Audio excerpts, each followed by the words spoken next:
Ladies and gentlemen, in this episode, you are going to hear opinions. And while the podcast is endorsed by Uriah Heep, the opinions of the host and various guests do not necessarily represent the opinions of the band or any of the members past or present. With that being said, let's celebrate the music of Uriah Heep.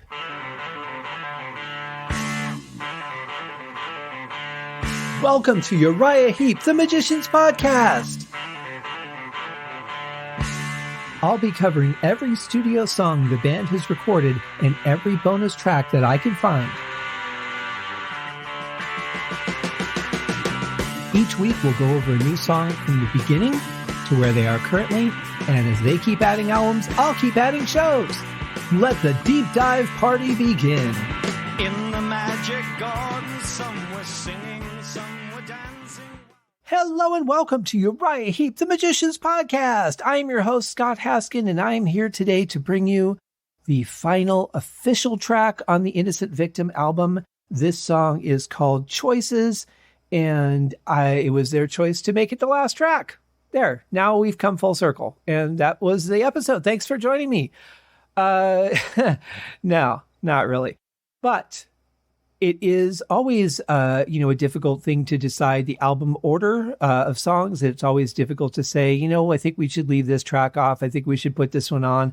It's always interesting to see, too, what they choose as an album ending track. And when I say they, I don't just mean the band. I mean the band, the record company, the producer, all those people that are involved in decisions like that.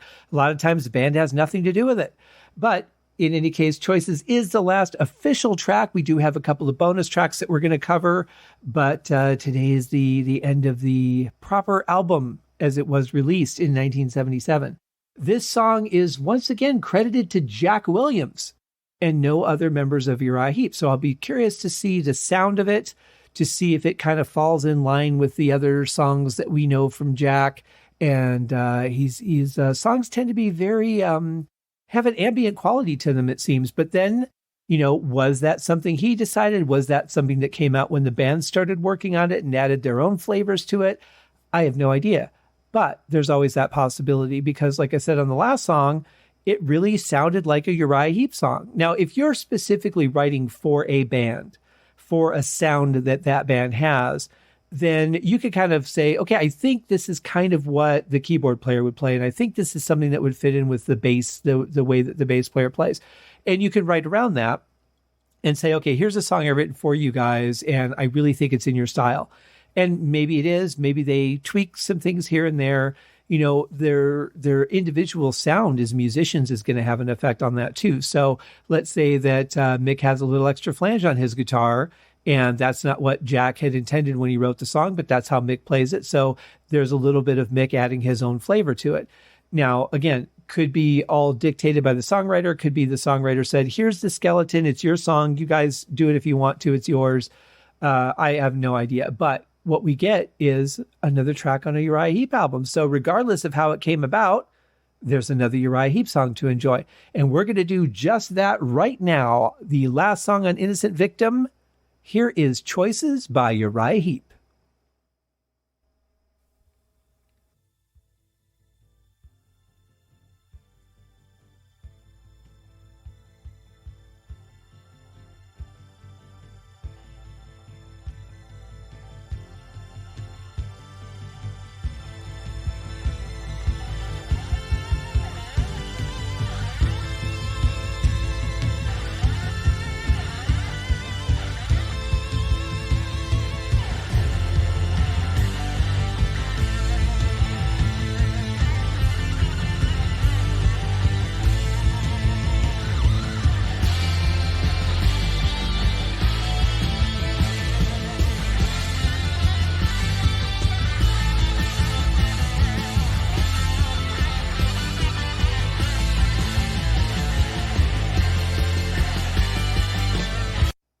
Well, that was a killer crazy build, right? I love the synth strings. Something that we've heard a bit on this album, more so than in other places, but they sound good. They're in a nice register that kind of separates them from the rest of the sounds. but then the guitars come in your left ear, which has got to be Mick. And you can tell by the playing too, because that style that he has, you can hear that in there. Fantastic. A little quiet in the mix, but you can still hear what's going on. Then you've got another guitar that comes over in the right ear. Not sure if that's Ken or a second guitar track from Mick, but in any case, it sounds really good. Then you've got this sort of almost Indian-like rhythm from Lee Kerslake coming in on the toms, but the toms sound a little muddy compared to what they've sounded like through the rest of the album. And I don't know if that was intentional, that they added a little bit more low-end EQ to kind of muddy them up a little bit and maybe make the intro a little more dramatic. That could be. But in any case, yeah, it sounds good. It's got a good build so far. I'm very curious to see where this goes. But didn't the last Jack song have the synth strings on it? Am I wrong? I think it did. I don't know. I'm getting old. But in any case, let's see what happens next.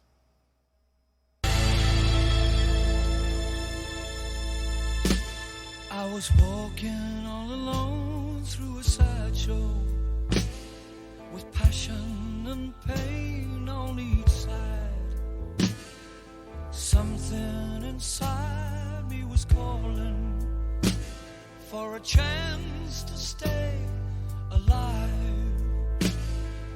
Well, the first thing that comes to mind whenever I hear a snare that sounds similar to that, of course, is Lady in Black. Now, there is a difference, though, is this is just a straight reverb where there's so much reverb on there that there's actually a delay in the slapback on Lady in Black. So it's like itch, itch, instead of just ish. I don't know if that made any sense, but in any case, it's just a straight reverb with no delay in the slapback. It just hits. And but I love the sound of it. The kick drum does sound a little bit muddy. Maybe he's not hitting it with full on velocity. So if you're a drummer, and some drummers play with the heel down, I've never really been able to do that with good clarity. My buddy Vincent started doing that, and he said he actually liked it better. But most drummers play heel up, and they're using the ball of their foot to manipulate the pedal to get control over it, because you could kind of bounce it. And you could lift it up and slam that down pretty quick. You can do doubles, you can do triplets on one foot. And so it sounds like, normally he plays that way with his heel up. But with this, it sounds like he might be playing with his heel down, where you're not getting as much strength to the pedal. So there's less attack. It's not going to be as much of a slam on the drum head. It's going to be more of a bump. So it's going to be a little bit muddier, a little less defined, a little less punchy. And I kind of think that might be what he's doing here, because his kicks are usually pretty punchy. So I believe he was, a heel up playing drummer. Maybe somebody out there can confirm that. I don't know. But the drums sound a little bit muddier compared to the rest of the album. So if he's playing that way, that would kind of explain it. Doesn't really explain the toms, though, so I'm inclined to think that it might be EQ or a combination of EQ in the way he's hitting the pedal, because we're certainly not getting that typical velocity that we hear from Lee, which I'm sure is quite intentional. At the time, I didn't know what was calling, as my head was buried in grief. Today, I heard what was crying, my freedom calling me. And we all make our choices, like a blind man feels his way. And the choice I've made is simple: passion, no pain.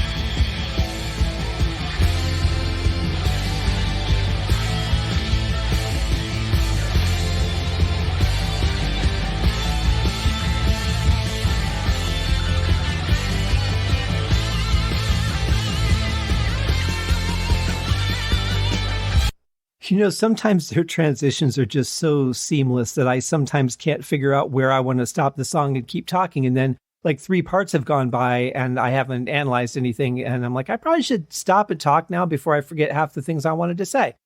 So now that I've forgotten half the things I wanted to say, going back to the verse, it is very similar in a lot of ways to the dance, where John Lawton is singing in that sort of lower voice that we don't hear a lot from him. He's singing very gently, which we also don't hear a lot from him. Usually he's got some good strong power in his voice almost at all times.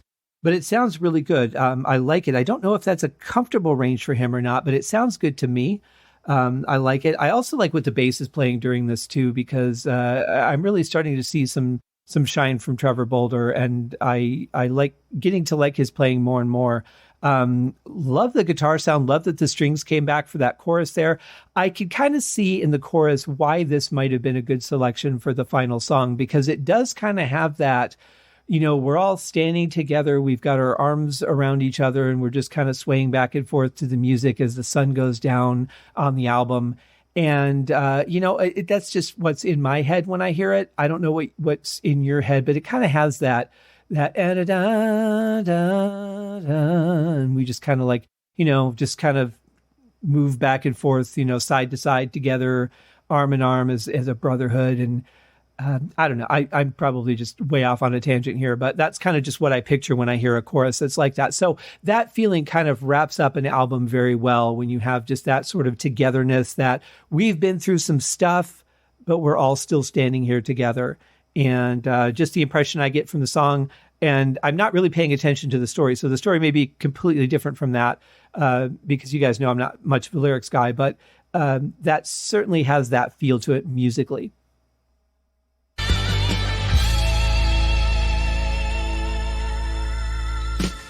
When I got to the end of the sideshow and looked back to where I had been, my eyes filled with teardrops of loneliness for the ones who'll never be free.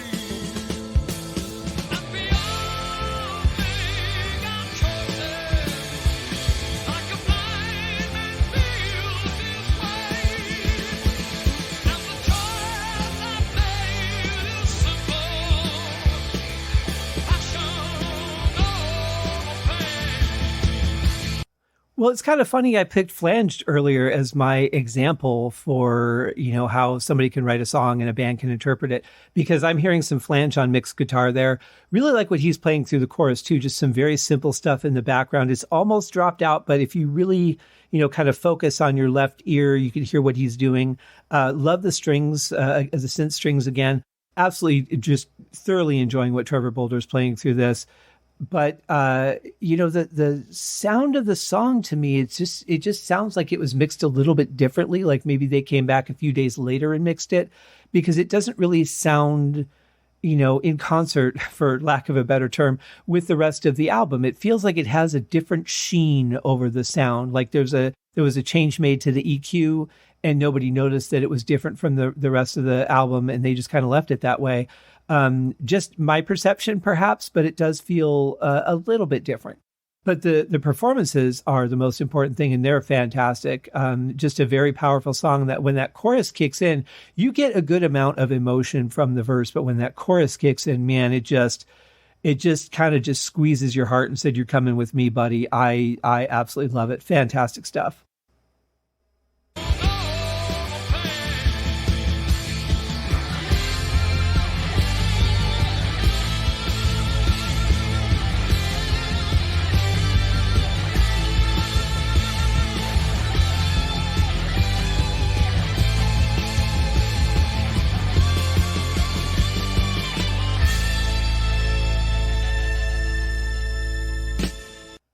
If I didn't know better, I would almost think that this was a thematic concept album, because it feels like we had another song on this album, and I can't think of which one it was just off the top of my head, but where we had that, the guitar comes in, it plays some very simple stuff that just fits the song beautifully.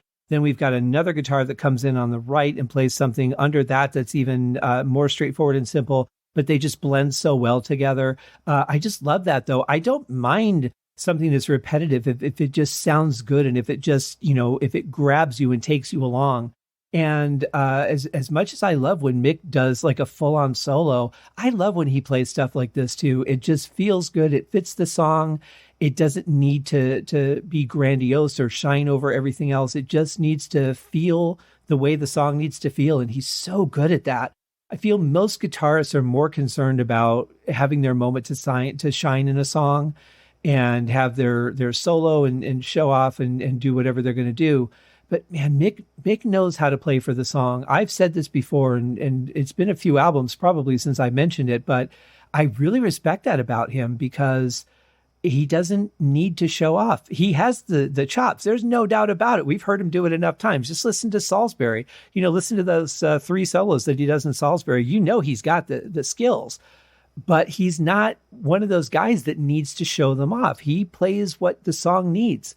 And I really like that. I really respect that about him. I think if I were a guitar player, I would probably be tempted to take more solos because I would think that that's what's expected. In rock and roll, that's kind of the thing. You've got your structure, but, it's not like Heap's really ever been a structure band, Not like, well, we have to do an intro, then we have to do, a verse, a chorus, a verse, a pre-chorus, then a chorus, then a solo. They haven't had that structure the majority of the time. I mean, some of their songs, sure. But I kind of feel like they just play what they think the song needs. And I really like that because that structure gets old after a while. Songs become too predictable the first time you hear them. And I just love the richness of this part that there's just so much going on, yet it's so simple at the same time. And that is something that these guys are just masters of. There's beauty in simplicity, but there's also just beauty in the layers. And I don't know how else to describe it, but they're just so good at it. And the sound of this song, much like when we listen to The Dance, I'm just mesmerized by the overall sound of it. I could just listen to that, rewind that section and listen to it again and again because it just feels so good to me. I thought of the children in the sideshow as they wandered around so confused. Someday they'll make their decision, but which one will you choose?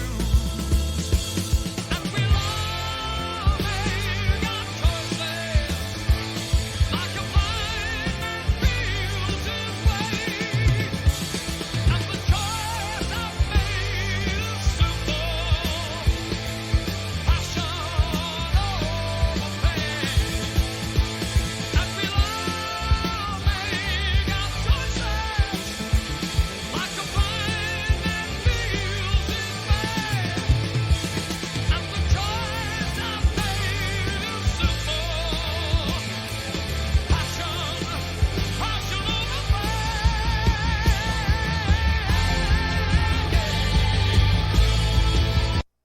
The intensity, the richness of it, the power in the vocals and the instruments in the drums, just everything really checks all the boxes on this song for me.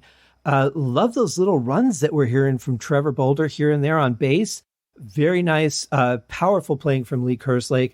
Doesn't have to be fast, just has to sound strong. And he definitely sounds strong in this. I would say that he's probably now, through the choruses, at least playing with his heel up and getting those powerful sounds out of the bass drum. The strings just add an intensity all of their own. Then there's the guitars, and then there's an extra layer of flange that I'm hearing over the top in places. Just so much going on, but yet each individual thing is fairly simple, again, except for the bass, which is typical for Heap. But everything on its own is so simple, but layered together, it's just magic coming out of every pore of this song to me.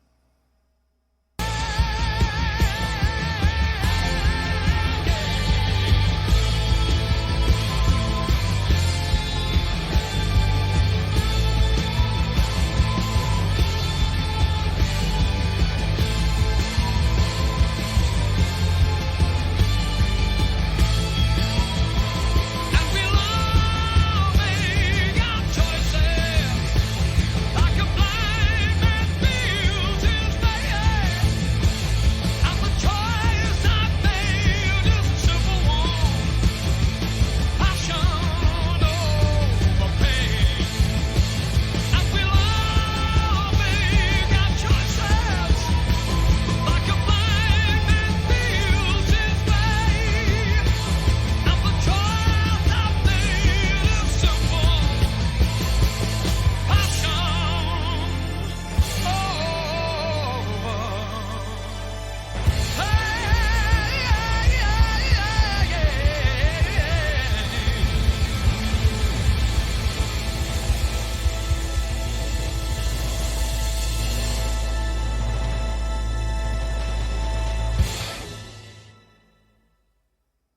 what a powerful ending. Probably, I would say the most powerful ending that we've heard since the song Salisbury. Really cinematic feeling almost, like the end of the movie. Just a very powerful way to end an album. I think this might be the best album ending track we've had so far too, in my opinion anyway. But either way, it's a very strong song, full of just passion from every aspect, great way to end an album. I'm so into this song now, and I'd never heard this before. So this is not surprising that they could pull it off, because it really is in their wheelhouse. But I've just never heard them play quite like this before. So maybe that's the influence of the writer. Maybe it's just them seeing something from a different angle. It definitely fits the album well. And I love it. Now, I think I can't tell you exactly what it was, because it could have been a synthesizer patch very easily. But knowing Heep as well as I do, it could also have been a vocal track. But in the back of those last couple of choruses, there were some other sounds that sounded almost like maybe somebody cooing or singing in a higher register.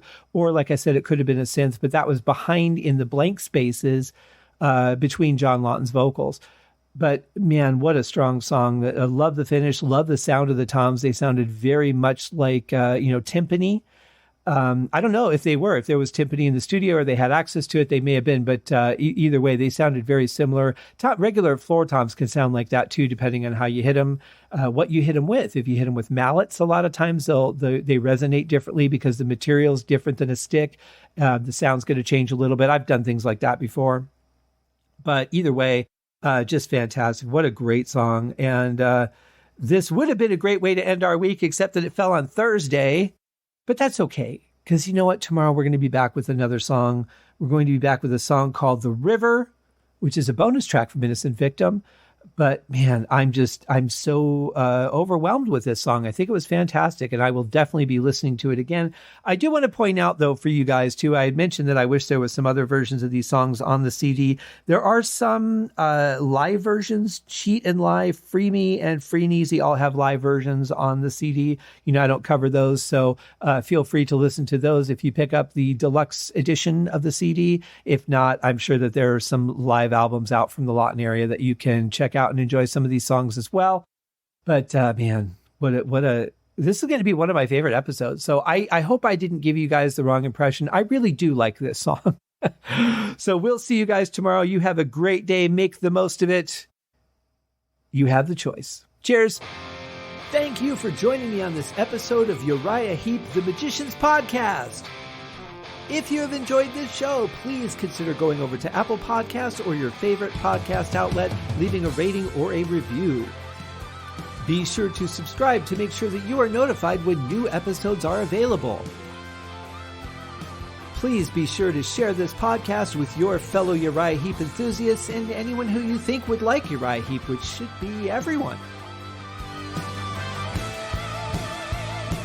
And if you are so inclined, please feel free to contribute to the Patreon account. And if you are not a Patreon subscriber, you can also pay through the PayPal link on the website listed in the show links below.